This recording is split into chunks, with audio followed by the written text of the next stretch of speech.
Girl, all your things is matching. You got purple flowers, purple dress, purple bum, bum, bum. Oh, I need to move it. Okay, hold on. Hello. Today's Mental Health Monday is for anybody who feels like you are obligated to take care of everyone and everything else. But when it comes to yourself, not so much. I lived most of my life like that, but then at the same time feeling left out. So because I had it in my mind that I had to make sure everyone around me was okay, I tended to attract people who took advantage of that. I was in toxic relationships where I shared how much I would care about other people. And they took that and made sure to make me feel guilty or undeserving when I would ask for something in return or voice a need or opinion. I remember telling an old boyfriend of mine that I have an allergy to coconut, which I don't have anymore, oddly enough. One day, his sister-in-law came over and she had brought a dessert. So I asked what's in it, because desserts usually have some kind of coconut in it.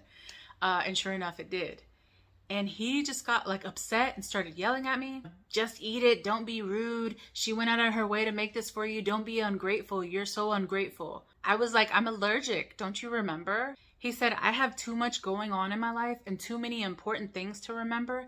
What you're allergic to isn't one of them. I should have walked out right then and there, but I didn't. But me accepting that behavior set the tone for the whole rest of our relationship. And it wasn't my fault. That's just the way he felt about me. And I can say now, after healing, it was okay that he felt that way about me. It's okay for people to care or not care about you. Other people's opinions do not have to become your reality. Les Brown.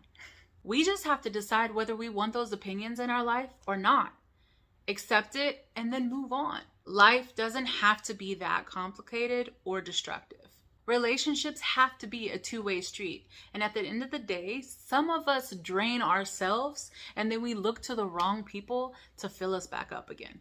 But when you take the time to take care of yourself, it could be small things like a walk, a relaxing bath, reading a book, or getting a massage. Whatever it is that makes you feel good, you and only you. And in return, people who truly care about you will make time to make sure that they give back to you just as much as you give to them. Then there's going to be people who don't reciprocate. And sometimes self-care looks like a breakup or a divorce or walking out on a job, losing a best friend. Self-care won't always feel good, but you deserve taking the time and making the effort to head towards being treated right. When you make the decision to stop settling for less, it will be a battle to accept love because you've been struggling with being abused by the wrong people for too long.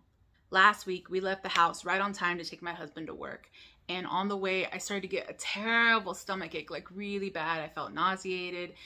And my husband was like, let's stop at the store. You know, you're not okay. I was like, no, we got to keep going. I don't want you to be late for work. As bad as I was hurting, I wanted to make sure that my husband got to work first. He said something that made me want to cry. He said, the whole point of me going to work is to take care of my family. If I can't stop when you're actually hurting to take care of you, then what's the point of me getting to work on time? So we stopped. I went in, came back out. And as I sat in the car, my husband grabbed my hand. He said, we take care of each other. It's not just you taking care of me. I need you to understand that. Do you hear me, Brooke? And I felt my heart drop. And I realized that even though I've learned to make sure I'm not left out and that I take care of myself, I still hold on to a little bit of guilt from the past pain and hurt. And that's okay. It's gonna happen towards our journey of healing and change. But the most important thing is to accept that you are worthy to be loved. You are worthy to be taken care of. You are worthy to be honored, respected, considered, cherished, admired, and given back just as much, if not more, than what you're willing to give others. Now, that ain't gonna happen in every relationship. I've learned that we are all so different and we love in so many different ways. So we have to learn to accept sometimes the way that others love and the way that others feel loved. The 5 Love Languages is a good read if you want to check it out or take their quiz to see how you feel most loved. Just don't ever stay in a position where love isn't coming your way at all, or where someone is telling you that you aren't good enough to receive love. I know sometimes it's hard, but it's worth it. Because you're worth it.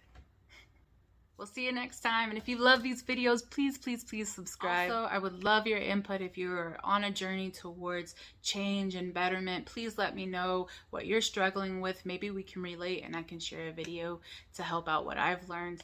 And maybe you can help me learn a few things too. Thanks, guys.